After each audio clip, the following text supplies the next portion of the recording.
আসসালামু আলাইকুম রহমতুল্লাহি অবরাকাতু বিসমিল্লাহির রহমানির রহিম। প্রিয় বন্ধুগণ, আজকের এই ভিডিওতে আপনাকে মসজিদের এমনই একটি ভিডিও ফুটেজ এখন দেখাতে চলেছি যেটি দেখে আপনি আশ্চর্য হবেন। প্রিয় বন্ধুগণ, দেখুন একটি বাচ্চা কিভাবে তারাবির নামাজের সময় খেলাধুলা করছে। তারপরেও নামাজিদের মধ্যে কোনো রকম ব্যাঘাত ঘটে না, তারা নিঃস্বভাবে এক আল্লাহ তাআলার ইবাদত করছে এবং এরকমভাবেই তারা ইবাদত করতে মগ্ন যে তারা তার উপর ভ্রূক্ষেপও করছে না। কিন্তু আমাদের দেশে অর্থাৎ ভারত বাংলাদেশে যদি এমনটা হতো তাহলে যেন মাথায় রাগ উঠে যেত এবং সেই বাচ্চাটিকে কান ধরে বাইরে বের করে দিত। কিন্তু এটি রাসূলের আদর্শ নয়।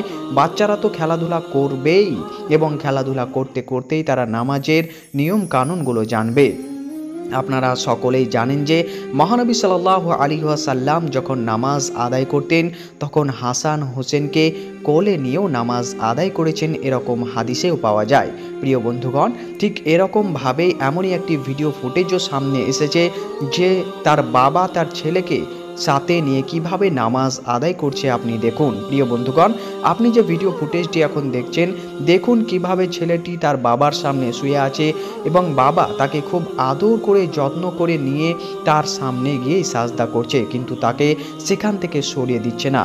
বাবা এবং ছেলের এমন ভালোবাসা দেখে সকলেই হতবাক হয়েছে। এ যেন স্বয়ং রাসূল সাল্লাল্লাহু আলাইহি ওয়াসাল্লামের হাদিসের প্রতি আমল হচ্ছে। হ্যাঁ প্রিয় বন্ধুগণ, এরকমটা দেখে রাসূলুল্লাহ সাল্লাল্লাহু আলাইহি ওয়াসাল্লামের সেই আদর্শকে মনে পড়ে যাচ্ছে, যেভাবে তিনি হাসান হোসেন রাদিয়াল্লাহু তাআলা আনহুমদেরকে নিয়ে নামাজ আদায় করতেন। সুবহানাল্লাহ। আপনাকে ভিডিওটি কেমন লাগলো অবশ্যই আপনার মূল্যবান মতামত কমেন্ট বক্সে কমেন্ট করতে ভুলবেন না। ভিডিওটি যদি আপনার অন্তর ছুঁয়ে যায় এবং রাসূল সাল্লাল্লাহু আলাইহি সাল্লামকে ভালোবাসেন তাহলে অবশ্যই একটি লাইক করে বন্ধুদেরকে ভিডিওটি বেশি বেশি পরিমাণে বর্তমানে শেয়ার করে দিন।